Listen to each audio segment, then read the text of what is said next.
And you know what I did? I said, stop being a wuss. Megs, if this is what God's telling you to do, go for it.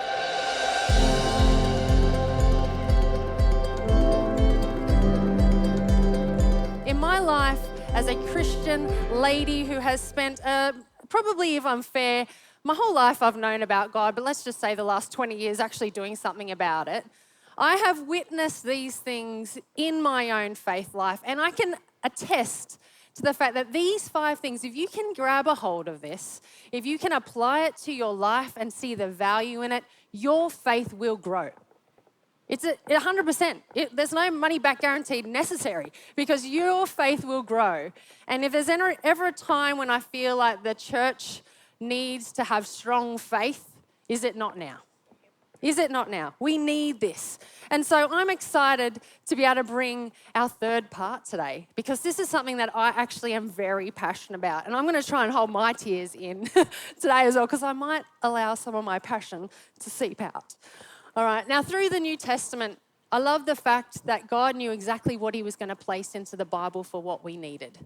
And the new covenant, which was recorded for Christ followers of our time, it was recorded for those Christ followers in the world. It teaches us that for us to connect and to reconnect with God, it's through trust.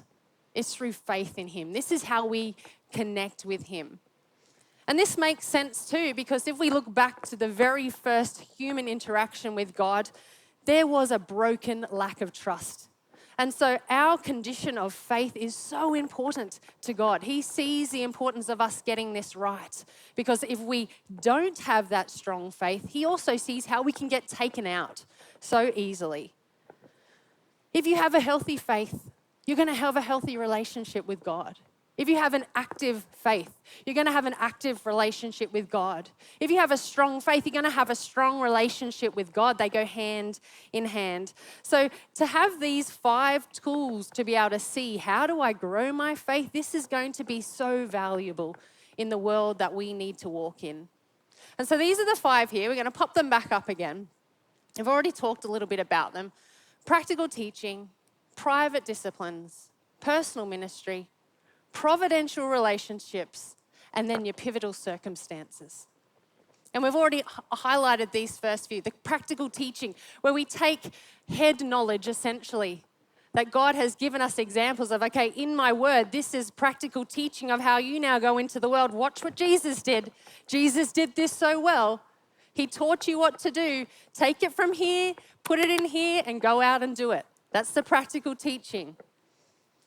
Your private disciplines, putting your heart right, getting your heart right, setting your mindset on the mindset of Christ. That comes in your private disciplines and from nowhere else, I would have to say. The time that you spend in private, that is what changes your heart and your mind to renew your mind daily, as it says. And then today, personal ministry, which to me is one thing that I just love. I love all of them. Don't get me wrong. I love all of them. But personal ministry is something that really ignites my fire. And so we're going to have a look. So what is personal ministry? And it's this. The moments where we personally step out and into moments of God's promptings. The into part is important. We step into the promptings. The moments where we step out. Now, I'm going to be a little bit transparent with you right now. A lot of you know me, and I appear to be a very confident person. I appear to have it all, going on and got my life all figured out. But I've actually struggled with anxiety for a huge part of my life. And the person that you see that is confident, that is only because God has taken me on a journey over many years to say, I need to lay that down where it belongs, at the foot of the cross. Because Jesus didn't die for me to drown in my anxiety. But if I'm honest, it's still there. It still lies there. And for me, it is sort of that predisposed thing of I will flip into that anxious moment when I'm run down or when I'm feeling overwhelmed. And even just 8 weeks ago, I had an episode which I had not had for such a long time where I found myself in just extreme anxiety. I was waking in the night with panic attacks, which is so unlike me. And as I dug through and I figured out why is this happening to me now, I realized it was just the extent of my concern for the world, illness, just the overwhelmingness of my workplace and not knowing what was happening, and all of that was coming, and my anxieties were so high. And so if you're a person a little bit like that, you might look at a phrase like this, the moments where I personally step out, and you might be thinking, oh dear. Stepping out? Dun, dun, dun. Some of us are like that. I've had to learn to rein it in. But some people are like that. So how do you respond when you're being pushed out of your comfort zone by God? Have you experienced the times where you have felt God prompting you to do something, but your moment has maybe stopped you? This is something we want to have a look at today. And we hear stories about people who they decide to step out into areas or situations that God has actually prompted them into, and they've felt uncertain about it. And you might hear phrases thrown around that I'm sure many of us have heard, phrases like, I was in way over my head. Oh, I was totally out of my league. I don't know where that one comes from. I was scared. I was praying so hard. I've actually said that several times. But time and time again, those people that have stepped out and they're like, oh, I was just so scared. I was so out of my league. I was so frightened, but I did it. And you know what? Boom, God stepped in. And there's usually the story that comes after that where they have taken the step and they've realized, wow, look what God just did. Is that not exciting in your life to have moments like that? I would say it is. And I've spoken to people like that. I'm like, well, why did you step out if you were so scared? What made you step out in the first place? And they've said to me, well, because I knew it's what God wanted me to do. So why would I not step into it? Sometimes it's easier said than done. But that's why we're talking about it today. Because we want you to take the plunge. Stepping out of your comfort zone takes faith, and it really develops faith as well. There's heaps of people, many people in this room right now that I know have stepped out of their comfort zone in multiple areas, even just for at the junction here and for our OurChurch family gatherings. Stepping out to help out in the kids' ministry so that our kids have godly wisdom with them as they're heading into their days. Stepping out when they don't necessarily feel like they're a people person, but working in a cafe to be able to allow people to connect in the space and get to know God in that way. Inviting someone to a village or a starting point session where they're like, oh, I know you don't believe in God, but do you want to come with me maybe to a Bible study? Yeah, okay. Oh. Why was I so stressed about that? Okay. These sorts of things happen to us all the time, and God will send a little seed and then he'll give you a nice push. And you can decide to whether you're going to hold in place or go with the flow. Now, just a side note, those people that I speak to and they've had this prompting, how have they recognized the prompting as being from God? Well, I'd like to say it's probably because they've been sitting in practical teaching and have private disciplines. They got the first two. Sitting in practical teaching, they've got their private disciplines, and God begins to speak to them. And then you've got your personal ministry starting. See, personal ministry, it shifts our heart focus. And it shifts it from us to others, with God as the driver. And if you've got God as the driver, you know the destination is going to be a safe one. I'm not saying it's not going to be a bumpy ride, but you know you're going to get there because God is driving it. And straight away, you've stopped looking at what I can't do. I don't know what that voice was, but you're going to stop looking at what I can't do, and you're going to go, well, what can I bring for this other person? I've stopped thinking about myself and I'm looking at others, and God is all about the other's business. And it's just amazing how this dynamic grows your faith, not even slightly, hugely, and a lot of the time in a very short period of time. And taking action when you sense the nudge. If you do something new, it's going to take you maybe that 20 seconds of courage. That George McFly moment, as we spoke about at the movie series. Where George McFly finally takes him out. Go. The moments of courage, that is what's going to take you to those places. And there is more at stake if you choose to actually ignore the nudge and try and run the opposite way for you than maybe you realise. Just ask Jonah. I don't think he enjoyed that whale's tummy. So there are multiple examples in Scripture of everyday people that were being called to step out of their comfort zone. And we're going to have a look at one specific group of people today where this changed their life in one moment so drastically. And this is in Matthew 14. And I'm going to give you just a very quick context so that we can understand what's happening before this scripture. But there's an atrocity that's occurred. One of Jesus' very close friends, one of his confidants, the one who had been announcing him as Messiah, who had actually baptized him, was part of his family line. He has been killed, and this was John the Baptist.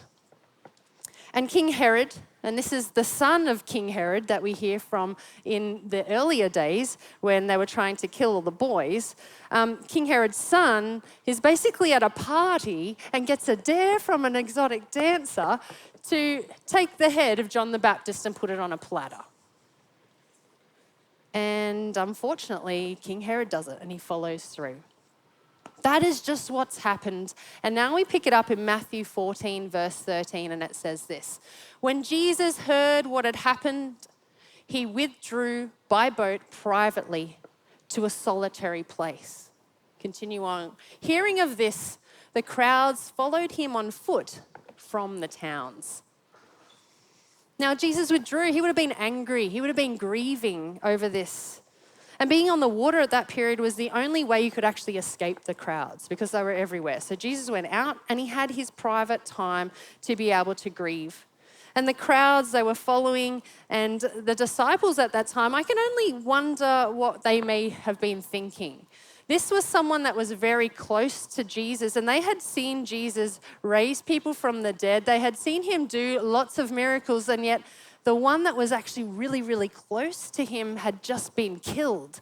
And I wonder if in their heads they started to go, hang on a minute, if you're so powerful, why did that happen? There's no evidence of what their thought processes were at the time. But I wonder if maybe the disciples were starting to have a few doubts in their mind, which may lead to what happened next. In verse 14, it says, when Jesus landed, he saw a large crowd and he had compassion on them and he healed their sick. Continuing on, as evening approached, the disciples came to him and said, this is a remote place. It's already getting late. Send the crowds away so they can go to the villages and buy themselves some food. And then Jesus replied, they don't need to go away. You give them something to eat. Excuse me? A bacon powder? Is this guy serious? So you can just picture these guys are probably fairly tired. They've got this crowd of people around and they've been going for quite a time and they're saying, oh, God, Jesus, I think it's time. These guys need to go have some food, which is probably code for I'm hungry. I want to have something to eat, right? The disciples come up to him. They say, yeah, I think we should head them off. They look so tired and hungry. And then probably thinking this is maybe a little bit of a joke. And I can just say now, would that not be a situation where you maybe felt out of your comfort zone at that time? When Jesus looks at you and says, don't worry, you give them something to eat. I can picture cold sweats. I can picture they had paper bags back then. They may have wanted to use them. Anxiety rising. What? But off they go. They have a look around. And what do they find? A kid's lunchbox. All signs point to disaster. A kid's lunchbox. And then in verse 17, this is what it says. We have here only 5 loaves of bread and 2 fish, they answered. So the excuses, they're starting to come like, hello, this is all we got. You still want me to do this? I'm just going to take my earring out. I think it's knocking my microphone. It's my just elaborate earrings. There we go. There we go. Just keep one on. It's fine. Yeah, it's much better. Anyway, back to Jesus, people. Gosh. Verse 18, Jesus says, they're like, oh, I've only got these fish. Jesus says, bring them to me. Sounds like me with my kids. Just bring them to me. He said, 19, and he directed the people to sit down on the grass, taking the 5 loaves and the 2 fish, and looking up to heaven, he gave thanks and he broke the loaves. And then as we continue on, then he gave them to the disciples, and the disciples gave them to the people. They all ate and were satisfied. And the disciples picked up 12 baskets of broken pieces that were left over. Now, we've read that this was 5,000 people, generally probably the men they counted, so it would have been more than that. 5,000 people plus were fed from a kid's lunchbox. Sometimes you feel the ting and you're like, oh, the nudge to do something. I don't feel qualified for that. I don't have what's available to do that job. God, I don't know what you're calling me for this for. And do you know what that tension is? It's your faith being stretched. At that moment, your faith is being stretched. Do I really trust God that much? You start questioning, am I actually confident that God could do this? Your faith is being stretched. And the discomfort and the uncertainty is real, and we start making excuses. But I've only got 5 loaves and 2 fish. Stammering, I couldn't. Fear sets in. Oh, but what if I fail? What if I fail? But what if you succeed? What if you succeed? Your inadequacy comes in. Oh, I don't really know if this is beyond me, God. Do you not know who I am? Maybe you don't know who you are yet in God. And he wants to show you through this one example that he's going to give you. But what does Jesus said in verse 8? And he said, bring them here to me. Bring them here to me. Your time, your talent, your skill. In your eyes, you may think it's not enough. But do you know who you are with? Do you know who is calling you to use the gift? Bring what you have. And this is a part that I think sometimes you can skim over so quickly in these scriptures. We're going to have a look back in verse 19. And it said, and he directed the people to sit down, taking the 5 loaves and the 2 fish. And looking up to heaven, he gave thanks and broke the loaves. And then in the next lot, then he gave them to the disciples, and the disciples gave them to the people. The disciples gave it to the people. So Jesus was doing the miracle, but he did it through the disciples' hands. Jesus could have been there and said, thanks. You get bread, Oprah moment. Everybody gets bread, everybody gets fish. That is what could have happened. But instead, the miracle happened through the hands of the believers. And I don't know about you, that's a pretty memorable, practical teaching moment right there. And Jesus was ultimately saying to them subconsciously, I'm trying to teach you to just trust me. Have faith. Have faith. I'll give it to you. You do what you do. And I can imagine that moment.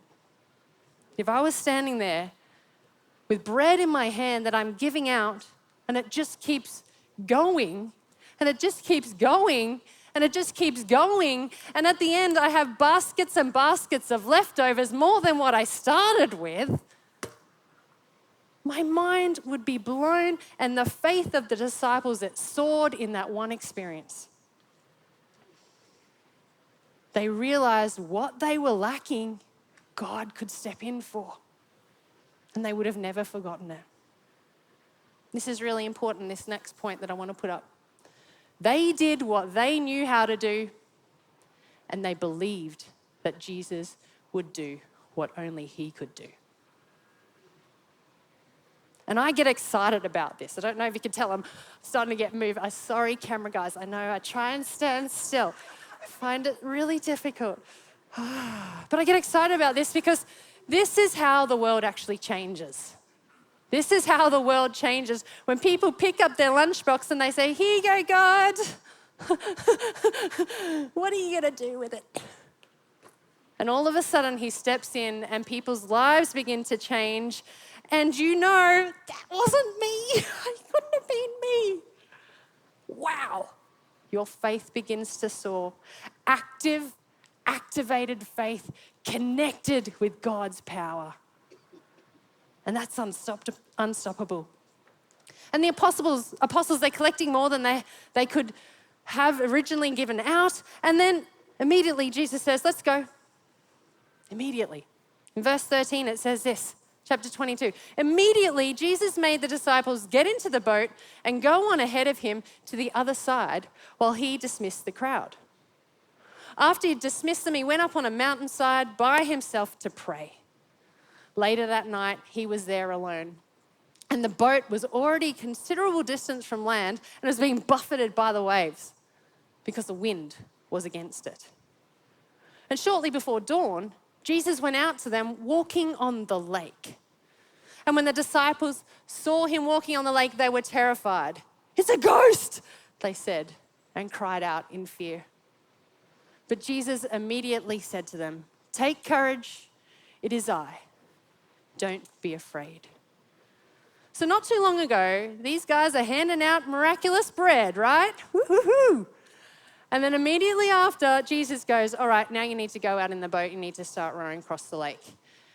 And as soon as they start rowing, they realize, whoa, hang on a minute. We don't even have the strength to get across the lake. The wind is buffeting us so much.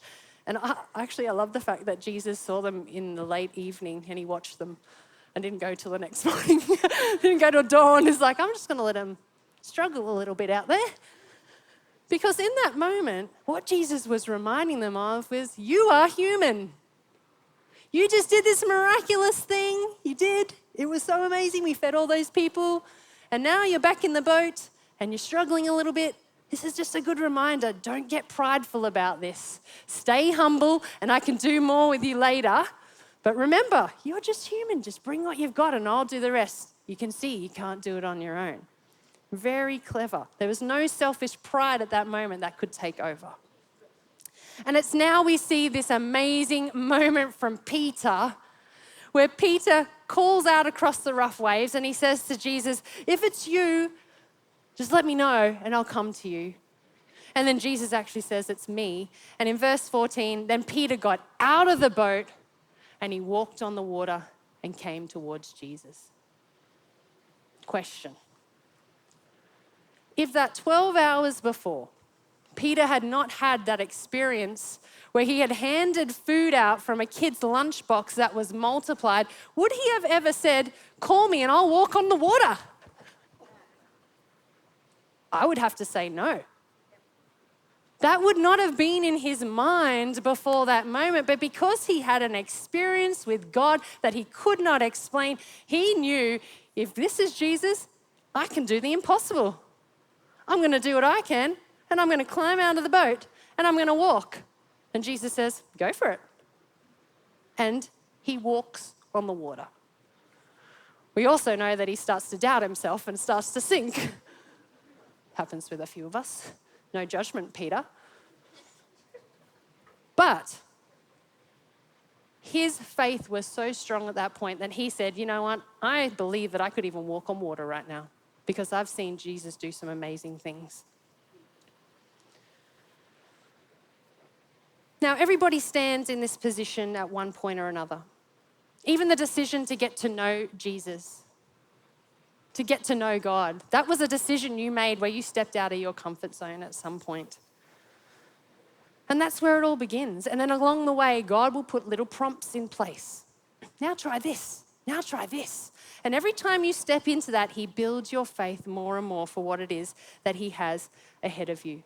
Whether it's that niggling that you're thinking, oh, maybe I should start a village, connect other people so that other people can get to know about God in a more intimate way in a smaller group. Oh, but how could I do that? I'm not a pastor.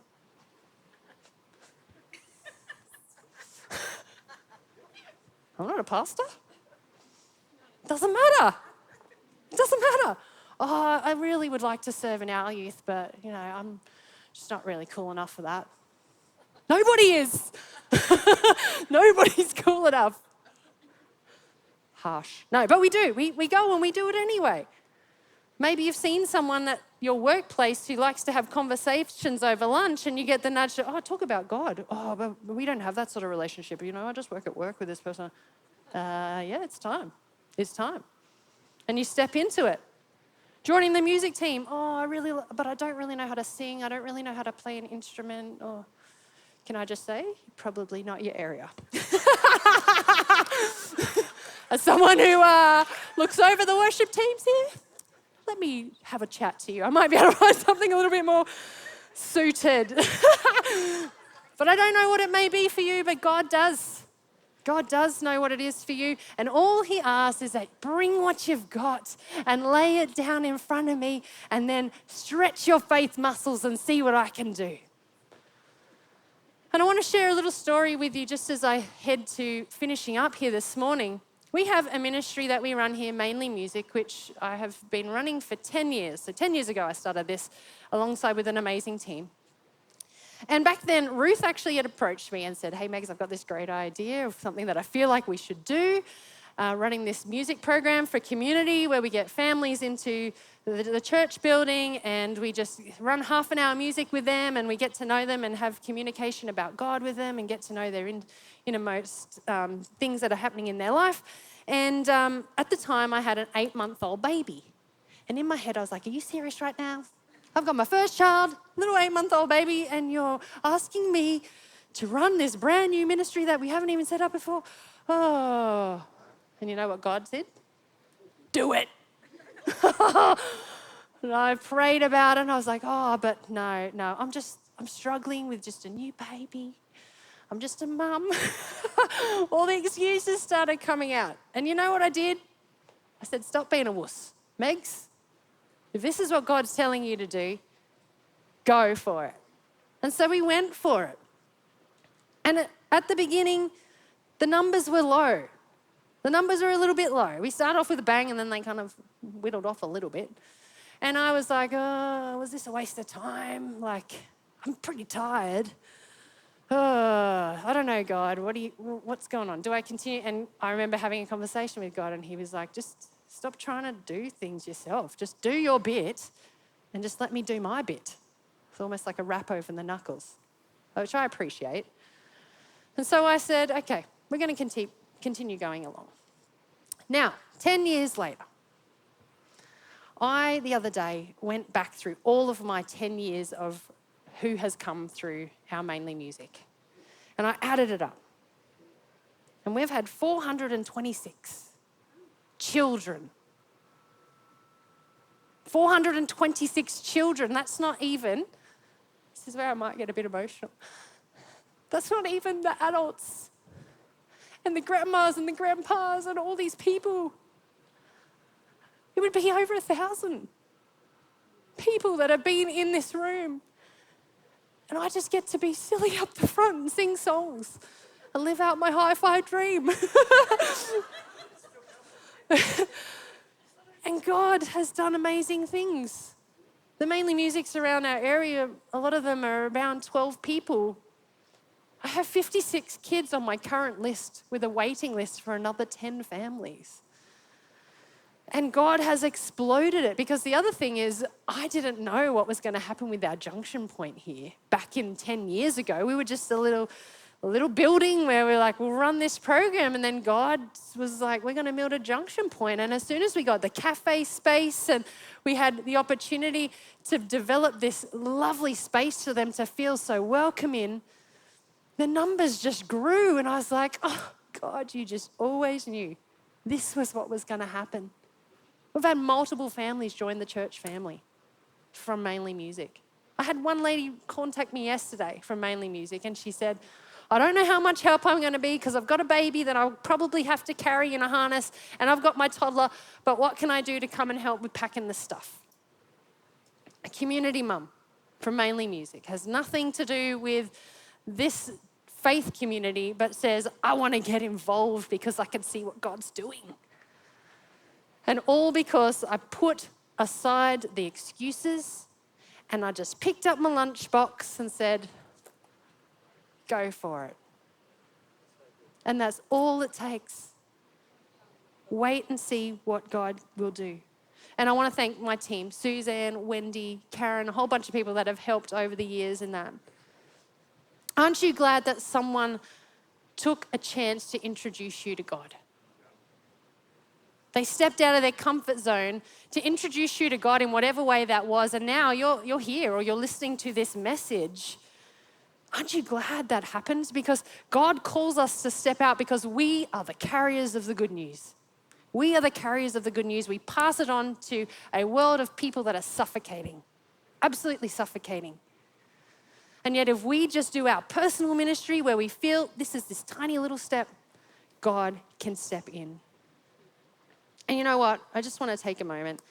I am glad that somebody took a chance, that someone ignored their fears and their insecurities, checked all of the excuses at the door, and decided to step into fostering this faith community. Pastor Kev, Pastor Ann, I know it was a huge thing to come here and do this.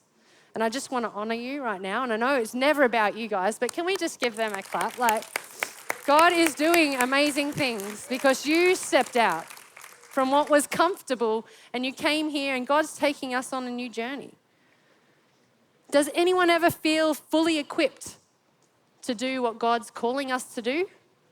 No, I don't think so. And if your answer is yes, your dream's too small. That's what I think.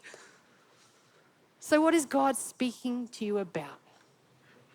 What nudges have maybe you had but you've ignored them in the past that maybe you need to revisit? What excuses have you allowed to dictate your actions? And all I can say, and this isn't harsh, this is coming from Jesus himself, you of little faith, why did you doubt? Why do you doubt? That's where we need to figure out, why do we doubt? And we're being called to live a life that reflects a confidence in our faith in God. If we have a confidence in our faith, then our life is going to look like that as well. I love that Jesus didn't go to the disciples and he said, so what I'd like you to do is come with me for a few weeks. I'll sit you down. I'll teach you a little bit about myself. You can decide whether you believe me, and then you can come along with me to do some things. Jesus literally went up to someone and went, follow me. Before they even believed what he could do, he said, follow me. Because he knew that by following him and witnessing the things that God could do, that would then give them a belief that would be unshakable. I'm going to get the team to come back. We're going to just sing as we allow this to settle here this morning. But I feel like this is such a huge series for us as a church family because I believe God has got some huge things in place and in plan for our church. He does. I believe there's going to be innovation of ideas. This junction point where we now have so many community members, hundreds of community members a week come into this space.